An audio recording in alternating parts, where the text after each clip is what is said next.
Well, my colleague Wang Mangmang has more on the scheduled events, including a CEO conference at the China National Convention Center in Beijing. Entrepreneurs, banking and finance heavyweights will get down to business. Now, big deals are expected to be signed here. Participants will include state-owned enterprises, which have been traditional players in advancing this global initiative.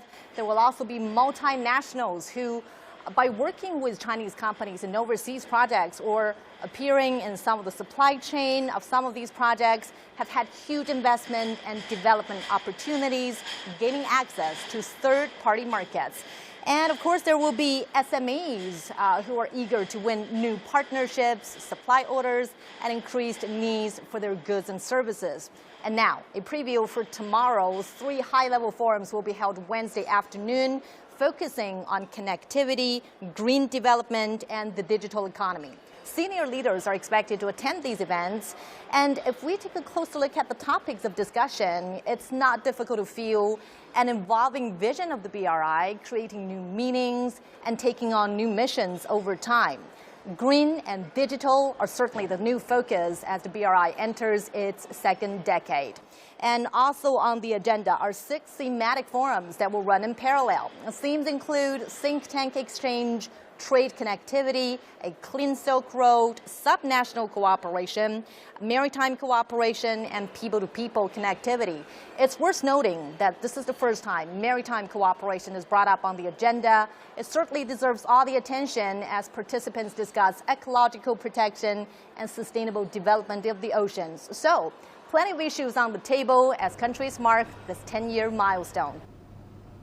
And for more analysis on the impact of BRI, we're now joined by Emmanuel Matambo, a research director at the University of Johannesburg Center for Africa-China Studies based in Johannesburg, South Africa. Dr. Matambo, thank you for joining us on the program. It's been 10 years of the BRI initiative across the globe. What has been its impact on the world, especially on Africa?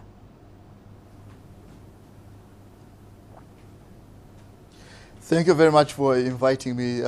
The impact of the Belt and Road Initiative has been quite massive, especially in the developing world, because we have some cheerless statistics that come from the African Development Bank regarding the deficit of infrastructure in Africa. We ran a deficit of about 100 million United States, the 100 billion United States dollars for us to cover the dearth of infrastructure that we have. So the Belt and Road has come to alleviate some of those difficulties, and we have seen that since its inception, it has been involved in about building almost 10,000 kilometers of standard gauge railway, about 10 times that number in terms of road services. I haven't even started speaking about 100 or so ports that have been done under the auspices of the Belt and Road Initiative. So the impact has been quite massive, not only in Africa where infrastructure is needed, but even in Latin America and Southeast Asia as well.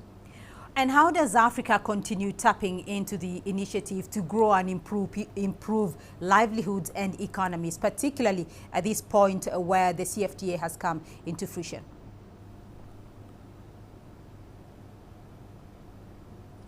Yes, indeed.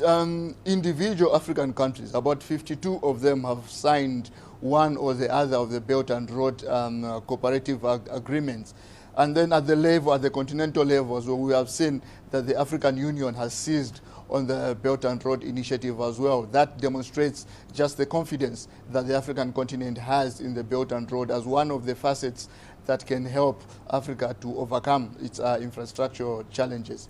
Individual countries such as Kenya and South Africa have been duly helped in terms of transport in the case of Kenya. And then in South Africa, where I'm sitting at the moment, the country is plunged in an energy crisis that has been going on for a long time. And then the Belt and Road Initiative, especially some of its other components, could help in that particular regard.